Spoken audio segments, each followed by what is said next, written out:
মুসা আলাইহিস সালাম আল্লাহকে জিজ্ঞাসা করছে, আল্লাহ আমার জান্নাতের বন্ধু কে? কয় কসাই। আপনি আমার সাথে এমনই করেন, যেটা জিজ্ঞাসা করি সাথে সাথে জবাব দিয়ে দেন। আমি আর কসাই মিল হইল কোথায়? আল্লাহ বলে সিদ্ধান্ত এটাই, ওয়াকাউলুনাল ফাসাল, আমাদের সিদ্ধান্তই সিদ্ধান্ত। আচ্ছা ঠিকানা দেন, যায় দেখি কি আমল করে। তো যায় দেখে হ্যাঁ কসাই। সারাদিন গোস্ত বিক্রি করে যখন বাড়ি যাওয়ার পালা আসছে, তো গোস্তের একটা টুকরাকে নিয়া কিমা বানায়া পুটলার ভিতরে নিয়ে দোকান বন্ধ করতেছে। মুসা আলাইহিস সালাম বলতেছে, তোমার বাড়ি মেহমান হওয়া যাবে? অবশ্যই যাবে, কিন্তু শর্ত আছে, আমি ডাইরেক্ট বাড়ি যাব না, আমার সাথে চলো। তো বলছে ঠিক আছে চললাম।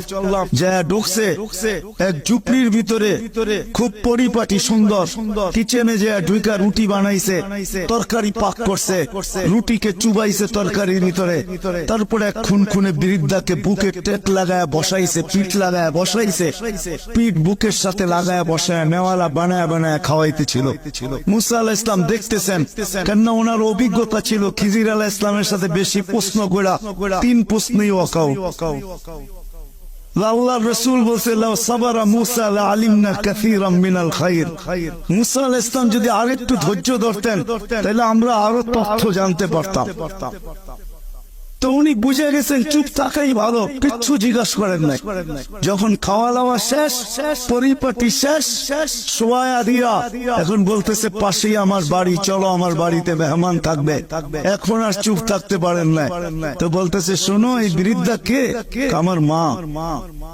সকালে যখন যাই তো পরিপাটি করা যাই, খেদমত করা যাই, বিকালে যখন আসি তো আগে মার খেদমত করি, তারপরে নিজের ঘরে যাই।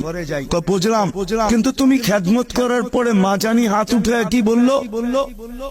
খুনখুনে বৃদ্ধা, তো দাঁত নাই। দূর বাদ দাও পাগল মা, যখনই খেদমত শেষ করি হাত উঠায় বলে, আমাকে মুসার, আমার সন্তানকে আল্লাহ জান্নাতে মুসা আলাইহিস সালামের সাথী বানায় দিয়েন।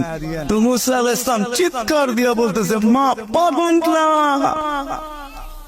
মুসার মেহমান থাকার প্রয়োজন নাই, জানার দরকার ছিল তুই আমার বন্ধু হইনি তো হইনি তুই করাস, আমার বন্ধু হইলি তো হইলি কি কইরা।